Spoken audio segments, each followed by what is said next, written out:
दोस्तों, आज आप सुनेंगे विशंभरनाथ शर्मा कौशिक जी की एक बहुत ही रोचक कहानी जिसका शीर्षक है हिसाब किताब। चलिए सुनते हैं। पंडित राम शरण मध्य श्रेणी के आदमी थे। अनाज की आढ़त में काम करते थे। इनका एक विवाह योग्य लड़का था। यद्यपि उसके कई संबंध आए पर पंडित जी को वे पसंद न हुए। पंडित जी लोभी आदमी थे। वह किसी धनाढ़ की कन्या से लड़के का विवाह करना चाहते थे। जब कोई संबंध करने आता था तो पहले आप उसकी हैसियत इत्यादि पूछते थे। तत्पश्चात प्रश्न करते थे कि लड़की के कितने भाई बहन हैं। भाई बहनों की संख्या सुनकर यह अनुमान लगाते थे कि उसकी भावी पुत्र वधू के हिस्से में कितना द्रव्य आएगा। जब हिसाब लगाते तो वह हिसाब कुछ अधिक उत्साहप्रद न होता था। इस कारण वह संबंध करना अस्वीकार कर देते थे। अंततोगत्वा एक दिन एक महाशय आए। उनके ठाट बाट देखकर पंडित जी ने अनुमान लगाया कि यह धनाढ़ व्यक्ति मालूम होता है। वार्तालाप आरंभ हुआ। पंडित जी ने प्रश्न किया, आपकी आमदनी क्या है? मेरी आमदनी 500-600 रुपये मासिक की है। पंडित जी ने सोचा, जैसे ठाट बाट है वैसी आय नहीं है। आमदनी का द्वार क्या है? पंडित जी ने प्रश्न किया। रियासत, मकानात और जमींदारी। खूब। लड़की के कितने भाई बहन हैं? भाई बहन कोई नहीं है, लड़की अकेली है। आपके केवल एक ही लड़की है और कोई लड़का या लड़की नहीं है? जी नहीं। यह सुनकर पंडित जी के मुंह में पानी भर आया, आंखें चमकने लगी। अपनी प्रसन्नता को बलात् दाब कर पंडित जी ने मुंह बनाया और बोले, इतनी ही बात जरा घाटे की है। यह तो दैवीय बात है, इसका क्या किया जाए? आपकी वयस तो 50 के लगभग होगी। जी हाँ, 46 वर्ष की है। लड़की की वयस 14 साल की। पंडित जी ने हिसाब लगाया। 14 साल से अब तक कोई दूसरा बच्चा नहीं हुआ, तब अब क्या होगा? इस लड़की से पहले कोई संतान हुई थी? जी हाँ, एक लड़का और लड़की हुए थे, परंतु वे नहीं रहे। पंडित जी ने मुंह बनाकर कहा, बड़े शोक की बात है। परमात्मा की इच्छा है और क्या कहा जाए। जी हाँ, उसकी इच्छा के विरुद्ध कुछ नहीं होता। यही बात है। हाँ, तो लड़के की जन्म कुंडली दे दे तो बड़ी कृपा हो। जन्म कुंडली आज तो न दे सकूँगा। आप कल किसी समय पधारने का कष्ट करें तो दे सकूँगा। बहुत अच्छा, कल सही, इसी समय संध्या को 5-6 बजे पधारिएगा। बहुत अच्छा। उनके चले जाने पर आप झट पत्नी के पास पहुँचे और बोले, इतने दिन बाद आज एक संबंध आया है। पत्नी उत्सुक होकर बोली, अच्छा, कहाँ से? अमुक के रहने वाले हैं। 500-600 रुपये महीने की रियासत है। खैर, उनसे हमें क्या मतलब। हाँ, घर अच्छा है। मतलब क्यों नहीं? लड़की अकेली है और कोई बच्चा नहीं है। हमारा लड़का ही रियासत का मालिक होगा। पत्नी प्रसन्न होकर बोली, यह तो बड़ी अच्छी बात है, तो बस पक्का कर लो। कुंडली मिलाकर ब्याह करेंगे। जो कुंडली न मिली तो फिर भगवान की मर्जी, उसमें हम तुम क्या कर सकते हैं। परंतु पंडित जी का ऐसा विश्वास नहीं था। उन्होंने सोचा, कुंडली मिलाना तो अपने हाथ की बात है, इसमें भगवान क्या कर सकता है। यह सोचकर बोले, अच्छा, कुंडली ईश्वर चाहेगा तो मिल ही जाएगी। दूसरे दिन जब लड़की वाले कुंडली मांगने आए तो आप उनसे बोले, कुंडली तो नाना के घर में है। बात यह है कि लड़का अधिकतर वहीं रहा है, इसी कारण वही है। मैंने आज चिट्ठी डाल दी है, 1 सप्ताह में आ जाएगी। तब तक आप लड़की की कुंडली भेज दें। लड़की की कुंडली तो हम साथ ही लाए हैं, यदि आप चाहें तो ले लें। पंडित जी बोले, हाँ हाँ, लाइए। बात यह है कि मैं स्पष्ट आदमी हूँ, सब काम साफ और शुद्ध करता हूँ। क्या सुंदर बात कही आपने, यही मेरा भी स्वभाव है। सफाई से बढ़कर और कोई चीज़ नहीं। तो कुंडली दे जाइए। लड़के की कुंडली आते ही मैं भेज दूँगा। पता दे जाइए अपना। उन्होंने लड़की की कुंडली और लड़की वाले का पता ले लिया। अब पंडित जी बड़े प्रसन्न थे। सोचते थे, हमने किस युक्ति से लड़की की कुंडली ले ली। दूसरे ही दिन आपने अपने ज्योतिषी जी को बुलवाया और उन्हें लड़की की कुंडली दिखाई। ज्योतिषी जी कुंडली देखकर बोले, लड़की के ग्रह तो बड़े सुंदर पड़े हैं, राजयोग पड़ा हुआ है, सो तो पढ़ने ही चाहिए।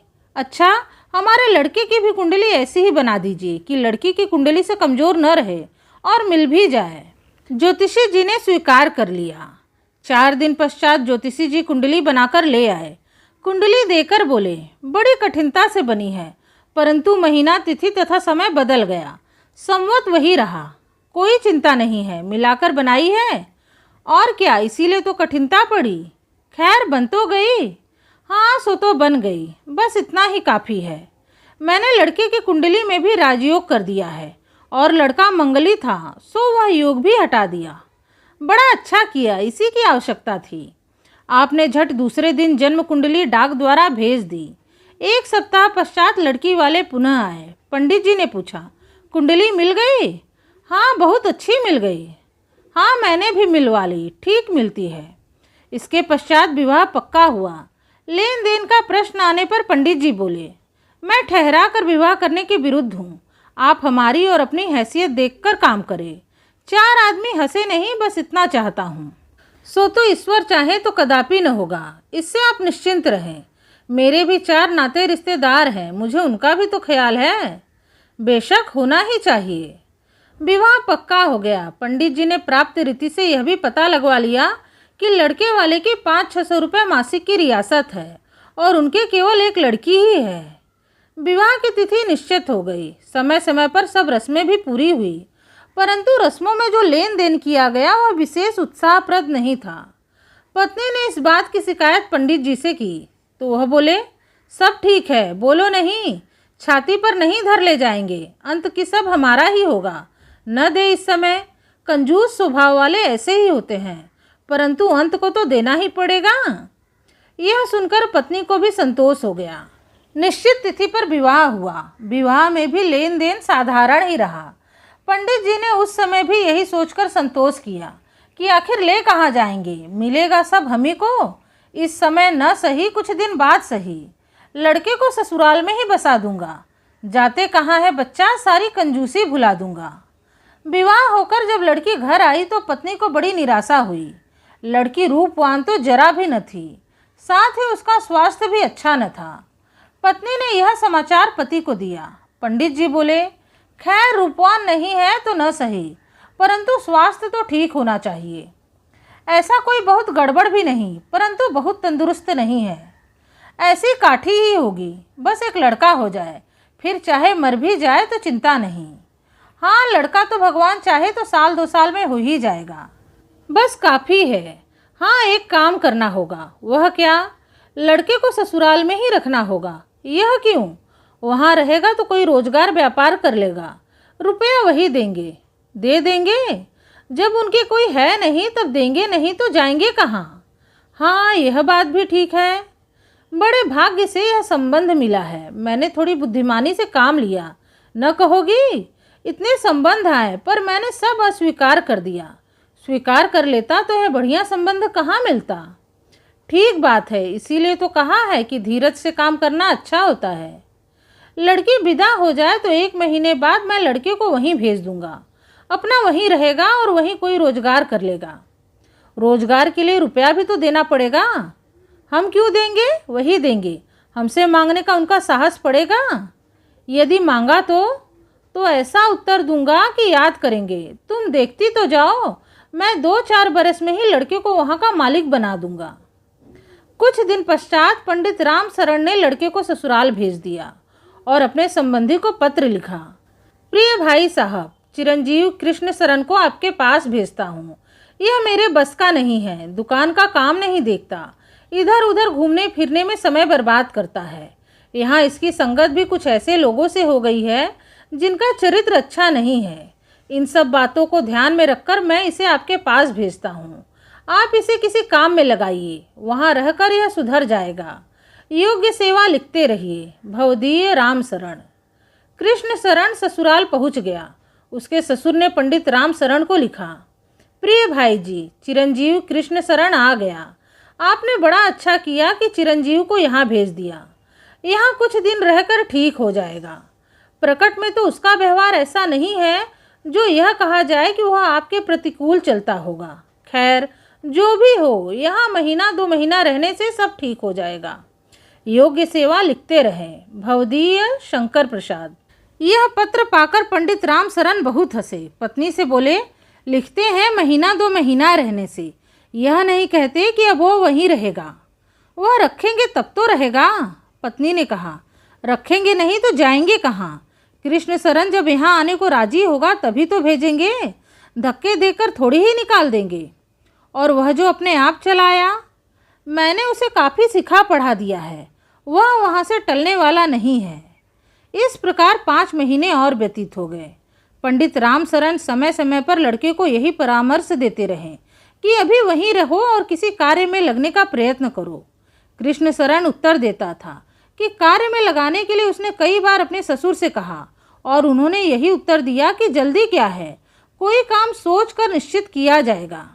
पंडित जी प्रत्येक बार हंसकर यही कहते थे, बच्चा कब तक टालोगे।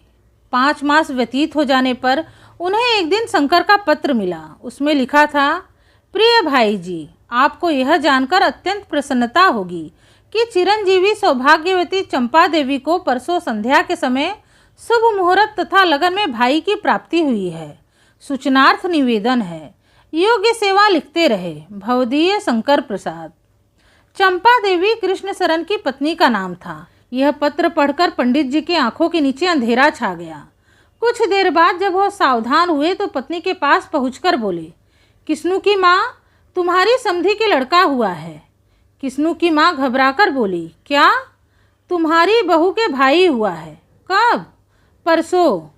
तुम्हारी बहू के ब्याह के 6 महीने हुए। इससे तो यही मालूम होता है कि ब्याह के समय किस्नू की सास गर्भवती थी। हाँ, यह बात उन्होंने नहीं बताई, छिपा गए। बड़ा दगा की ससुर ने, हमने लेन देन में भी कुछ नहीं किया। हम यह सोचकर चुप रहे कि सब अपना ही तो है, बड़ा धोखा खाया। अब किस्नू को बुला लो, अब गुजर नहीं होगा। भाग में यही बदा था, न लड़की ढंग की मिली न और कुछ मिला। मैं खुद जाऊंगा, जरा उनसे 2 बातें तो कराऊं। रामशरण 2-4 दिन में समधियाने पहुँचे। समधी से बोले, आपने लड़की को किसी काम में नहीं लगाया? समधी ने उत्तर दिया, किस काम में लगाऊं समझ में नहीं आता। अब तो बिल्कुल ठीक है, यहाँ तो कोई ऐसी बात नहीं की जिससे हमें कुछ शिकायत होती। आप इसे ले जाइए, वहीं अपनी दुकान पर बैठाइए।